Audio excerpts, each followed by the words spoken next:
నమస్తే, welcome to leaders war. నేను సచిన్. ఆంధ్రప్రదేశ్ రాజకీయాలు మరింత ఆసక్తికరంగా మారుతున్నాయి. ఎందుకంటే ఎన్నికలు దగ్గర పడుతున్న వేళ నేతల మధ్య మాటల యుద్ధం కోటలు దాటుతుందని చెప్పుకోవాలి. ముఖ్యంగా నియోజకవర్గాలు అయితే మాత్రం పోటాపోటీగా ప్రచారం నిర్వహిస్తున్నారు. ల్యాండ్ మైన్స్ పేలుతున్నాయి మాటల్లో. మరి ఈ నేపథ్యంలో ఆయా నియోజకవర్గాలు ఎటువంటి పరిస్థితి ఉంది, అక్కడ ఎవరు గెలిచే అవకాశాలు ఉన్నాయి, ఎటువంటి అంశాలు అనుకూలిస్తున్నాయి, ఎటువంటి అంశాలు ప్రతికూలంగా ఉన్నాయి, ఇవన్నీ కూడా మీ ముందుంచే ప్రయత్నం చేస్తున్నాం. దీనిలో భాగంగా ఈరోజు మనం మాట్లాడుకుంటున్నాం ఉమ్మడి శ్రీకాకుళం జిల్లాకు సంబంధించి మరో ఆసక్తికర నియోజకవర్గం ఎచ్చెర్ల.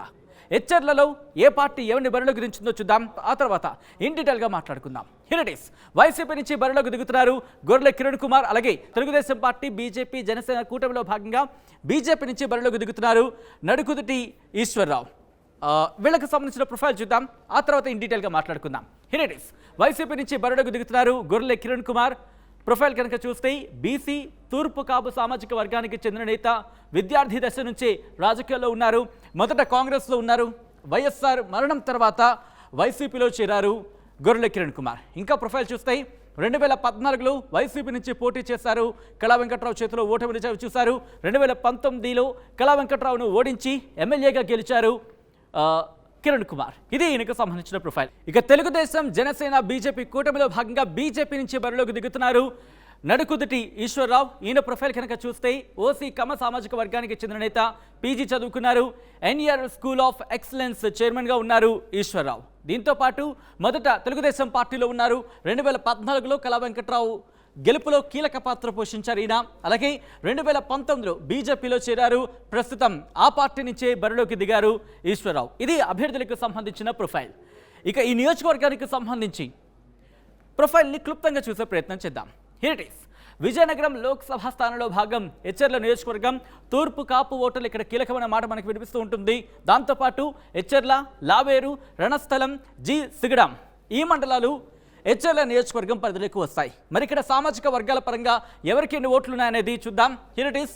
తూర్పు కాపు సామాజిక వర్గానికి సంబంధించి 50% ఓట్లు ఉన్నట్టుగా తెలుస్తోంది. అలాగే కాళింగ సామాజిక వర్గానికి 10%, ఎస్సీ సామాజిక వర్గానికి 10%, ఇతరులు 30%గా ఉన్నట్టు మనకి సమాచారం అందుతోంది. ఈ నేపథ్యంలో ఎచ్చెర్లలో ఎవరు విజయబావుట ఎగరేయొచ్చు అనే అంశానికి సంబంధించి తెలుసుకునే ప్రయత్నం చేద్దాం. అట్ ద సేమ్ టైం ఎవరికి ఎటువంటి అంశాలు అనుకూలంగా ఉన్నాయి, ఎటువంటి అంశాలు ప్రతికూలంగా ఉన్నాయి, అక్కడ డిసైడింగ్ ఫ్యాక్టర్స్ ఏంటి తెలుసుకుందాం. మా ప్రతినిధి నాయుడు అప్డేట్స్ అందించేందుకు సిద్ధంగా ఉన్నారు. నాయుడు, ఇక్కడ వైసీపీ నుంచి గొర్రెల కిరణ్ కుమార్ బరిలోకి దిగారు. అలాగే తెలుగుదేశం పార్టీ నుంచి నడుకుదుటి ఈశ్వరరావు బరిలోకి దిగారు. ఇక్కడ ఎటువంటి ఈక్వేషన్స్ని నేతలు ఫాలో అవుతున్నారు, ఎటువంటి వ్యూహాలతో వెళ్తున్నారు, ఎవరి విజయావకాశాలు ఏ విధంగా ఉన్నాయో చర్చ అక్కడ జరుగుతోంది. దాంతోపాటు ఎటువంటి అంశాలు విజయానికి సంబంధించి కీలక పాత్ర పోషించే అవకాశం ఉందని చర్చ జరుగుతోంది అక్కడ. ఆ నియోజకవర్గం శ్రీకాకుళం జిల్లా తలసరి ఆదాయంలో 70% ఆదాయం తెచ్చిపెట్టే పారిశ్రామిక వాడ నెలకొన్నటువంటి ఎచ్చెర్ల కాన్స్టిట్యున్సీలో ఈసారి రాజకీయం మొత్తం రసవత్తరంగా సాగుతుంది అనడంలో ఎటువంటి అతిశయోక్తి లేదు. కాపు సామాజిక వర్గానికి చెందిన గొర్రెల కిరణ్ మూడోసారి ఈసారి బరిలో ఉన్నారు. కాకపోతే పొత్తుల్లో భాగంగా ఈసారి టీడీపీకి కాకుండా బీజేపీ అభ్యర్థి అయిన నడికుడిది ఈశ్వరరావును పార్టీ రంగంలో దించింది. ఈ నేపథ్యంలో నిన్న మొన్నటి వరకు ఆ నియోజకవర్గం నుండి ఇద్దరు టిక్కెట్లు ఆశించారు టీడీపీ సంబంధించి. ఓవైపు కళా వెంకట్రావు, మరోవైపు కలిసెట్టి అప్పలాడు. వీళ్ళిద్దరికీ కాదని నడికుడిది ఈశ్వరరావుకి ఈ రోజు ఆ టిక్కెట్ వరించడంతో బలమైన సామాజిక వర్గం ఉన్నటువంటి ఆ నియోజకవర్గంలో ఏదైతే బీజేపీ అభ్యర్థి కూటమి అభ్యర్థిగా బరిలో దిగిన ఈశ్వరరావుకు మాత్రం గడ్డు కాలం ఎదురవుతుంది అనడంలో ఎటువంటి అతిశయోక్తి లేదు. ఆ నియోజకవర్గం మత్స్యకారులతో పాటు కాపులు అంటే ఎవరైతే నేతలు ఎన్నుకోబడతారో వాళ్ళు ఓట్ల ద్వారానే ఈ రోజు ఎన్నుకునే పరిస్థితులు నెలకొన్నాయి. అటువంటి నియోజకవర్గంలో ఈ రోజు ఆర్థిక పరిపుష్టి సమృద్ధిగా ఉంది. ఆదాయంతో పాటు ఉపాధి కల్పనకు వేదిక అయినటువంటి ఎచ్చెర్ల కాన్స్టిట్యున్సీకి సంబంధించినటువంటి 2024 సార్వత్రిక ఎన్నికల్లో పొత్తుల్లో భాగంగా ఉన్నటువంటి అభ్యర్థికి మాత్రం కొత్తగా అంటే 2014లో ఆయన టీడీపీ పార్టీలోనే రాజకీయ అరంగేట్రం చేశారు. ఆ నియోజకవర్గంలో అభివృద్ధితో పాటు సేవా కార్యక్రమంలో పాల్గొని నడికుడు తీశారు. అందరికీ సుపరిచితుడు.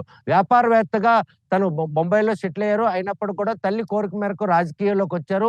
రాజకీయంగా ఆయన ఎదుగుదలను చూడలేక కొన్ని వర్గాలు 2019 ఎన్నికల్లో ఆయనపై కక్ష సాధింపు ధోరణి వ్యవహరిస్తున్నప్పుడు ఆయన వచ్చినటువంటి కష్టాన్ని తీర్చడానికి ఇష్టపడినటువంటి టీడీపీని విడిచి బీజేపీలో చేరడం జరిగింది. బీజేపీ విజయనగరం జిల్లా అధ్యక్షుడు ఉన్న ఆయనకు పురంధరేశ్వరి పొత్తుల్లో చివరిలో టీడీపీ, బీజేపీ, జనసేన పొత్తుల్లో భాగంగా ఆయనకి టిక్కెట్ వదిలించడం జరిగింది. 2019 ఎన్నికల్లో గెలిచినటువంటి గొర్రెల కిరణ్ సిటీ సిట్టింగ్ ఎమ్మెల్యే కావడం, పెద్ద కాపు సామాజిక వర్గానికి చెందినటువంటి నాయకుడు కావడం, ఈ అంశాలన్నీ కూడా గొర్రెకిన్నికి పాజిటివ్ గా ఉంటే ఏదైతే నడుకుడు తీశారో స్థానికుడు, అదేవిధంగా ఆ పరిసర ప్రాంతంలో విద్యావేత్తగా, అదే విద్యాలయాలు ఉన్నాయి, వ్యాపారంగా కూడాను ఆయన స్థిరపడ్డాడు, ఆర్థిక పరిపుష్టి. ఇవన్నీ కోణాల్లో భాగంగానే ఆయనకైతే బాగుంటుందని చెప్పేసి ఈరోజు ఎవరైతే ఆశావాహులు ఉన్నారో ఆశావాహుల్లో ఉన్నటువంటి ఎవరైతే కిమిడి కళా వెంకట్రావుకి చీపురుపల్లి నియోజకవర్గం ఎమ్మెల్యే అభ్యర్థిగా పరిశీలించారు. కలిసెట్టి అప్పలనాయుడికి విజయనగరం జిల్లా ఎంపీ అభ్యర్థిగా పార్టీ టికెట్ ఇవ్వడం జరిగింది. ఆ కోణంలో చూసుకుంటే కనుక ఇటు కళా వెంకట్రావు, అదేవిధంగా కలిసెట్టి అప్పలనాయుడు విజయనగరం పార్లమెంటరీ పరిధిలో ఉన్నటువంటి ఆ నియోజకవర్గంలో కలిసెట్టి అప్పలనాయుడు గనక ఈ రోజు నడికుడితి ఈశ్వరరావు గెలుపుకు దోహదపడినా, ఏదైతే ఇక్కడ టికెట్ కోల్పోయారో ఆ టికెట్ కోల్పోయినప్పుడు కూడా ఇక్కడ టీడీపీ ఉమ్మడి అభ్యర్థి గెలవాలని కళా వెంకట్రావు కనుక ఈ రోజు నడికుడితి ఈశ్వరరావుకి ఆశీస్సులు అందజేసినట్టయితే గొర్రెల కిరణ్ కుమార్కి మాత్రం గడ్డు కాలం అని చెప్పుకోవచ్చు. ఏదేమైనప్పటికీ కూడా ఈ నియోజకవర్గంపై ప్రతి ఒక్కరు కూడా ఆసక్తి చూపుతున్నారు.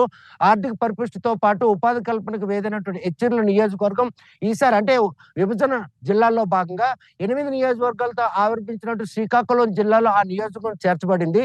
ఇప్పుడు ఎవరైతే గెలుస్తారో ఆ గెలిచిన వారు రేపు విజయనగరం పార్లమెంటుతో సంబంధం లేకుండా భవిష్యత్తులో 2029లో మాత్రం కొత్తగా ఆవిర్భించే శ్రీకాకుళం జిల్లాలో ఆ కాన్స్టిట్యున్సీ ఉంటుంది. కాబట్టి రెండు పార్టీలు కూడా ప్రతిష్టాత్మకంగా తీసుకొని అక్కడ ఈసారి గనక వైసీపీ గనక గెలిస్తే టీడీపీ పూర్తిగా కనుమరుగై పొత్తుల్లో భాగంగా ఆ పొత్తు ధర్మం కూడా పూర్తిగా నీరు కారే పరిస్థితి. అది కాకుండా టీడీపీ శ్రేణులందరూ కూడా కలిసి ఈ రోజు పార్లమెంట్ కలిసెట్టి అప్పలనాయుడు, చీపురుపల్లి నుండి పోటీ చేస్తున్నటువంటి కళా వెంకట్రావు వర్గీయులు కనుక నడికుడితి ఈశ్వరరావు అండగా నిలిస్తే మాత్రం గొర్రెల కిరణ్ కుమార్ మాత్రం గడ్డుకాలం అని చెప్పుకోవచ్చు. ఇటువంటి పరిణామాల నేపథ్యంలో కొత్తగా ఆవిర్భించి శ్రీకాకుళం జిల్లాతో ముడిపడినట్టు ఆ ఎచ్చెర్ల నియోజకవర్గం ఈ ఎన్నికల్లో మాత్రమే విజయనగరం జిల్లా పార్లమెంటరీ ఎన్నికల పరిధిలోకి వస్తుంది. అదే విధంగా తలసరి ఆదాయంలో ఇంత పెద్దలో జిల్లాకు ఆదాయం తెచ్చిపెట్టే ఆ నియోజకవర్గంలో గెలిచిన అభ్యర్థి తలరాత్రి మార్చేందుకు మాత్రం ఆ నియోజకవర్గం దోహదపడుతుంది. కాపు సామాజిక వర్గంతో పాటు ఈసారి పొత్తుల అభ్యర్థి మాత్రం చౌదరికి సంబంధించినటువంటి ఒక నినాదం నడుస్తుంది. ఎందుకంటే కాపులంతా కూడాను ఆయన స్థానికేతరుడు, ఆయనకి మాత్రం ఇక్కడ కాపుల సామ్రాజ్యంలో వారికి ఇచ్చేసి ఒక ప్రోపగండా తీసుకొచ్చింది. ఇటువంటి ప్రోపగండా కనుక ఓటర్లు కనుక బలహీన పడితే దాన్ని కనుక కనెక్ట్ అయితే ఈ రోజు కూటమి అభ్యర్థికి మాత్రం కష్టకాలం అని చెప్పుకోవచ్చు. కానీ గొర్రెల కిరణ్ కూడా ఈసారి ప్రతిష్టాత్మకంగా తీసుకున్నారు. రెండవసారి ఇక్కడ గెలవాలి. ఎందుకంటే అంటే 2014లో ఆయన పోటీ చేసి ఓడిపోయినా 2019లో ఘన విజయం సాధించారు. 2024 ఎన్నికల్లో ఎట్టి పరిస్థితుల్లో తాను గెలిచి ఈ ఏదైతే ఎచ్చెర్ల కాన్స్టిట్యున్సీ విజయనగరం పార్లమెంటుతో పాటు కొత్తగా ఆవిర్భించి శ్రీకాకుళం జిల్లాకు చేరనుంది. రేపు శ్రీకాకుళం జిల్లాని శాసించేందుకు ఈ అవకాశాన్ని మాత్రం ఓడిసిపెట్టేందుకు రెండు పార్టీలు ప్రయత్నిస్తున్నారు. మరి 2024 ఎన్నికల్లో ఈ ఇద్దరిలో ఎవరికి పట్టం కడతారో, ఆ నియోజకవర్గం అభివృద్ధి చెందుంది, ఇంకా అభివృద్ధి చెందేందుకు ఎవరికి దోహదపడేందుకు వారు మక్కువ చూపుతారనే విషయం వేచి చూడాలి. Sachin. Right Naidu, thanks for the update. So మొత్తంగా అయితే మాత్రం ఉమ్మడి శ్రీకాకుళం జిల్లా ఎచ్చెర్లలో ఏం జరగబోతోంది, ఎవరు ఎమ్మెల్యేగా అసెంబ్లీలో అడుగు పెట్టబోతున్నారనేది మే 11 డిసైడ్ కాబోతోంది. జూన్ 4న ఇన్ఫ్యాక్ట్ ప్రజలు ఎవరిని డిసైడ్ చేశారనేది ఫలితాల రుజువు తెలిపబోతోంది.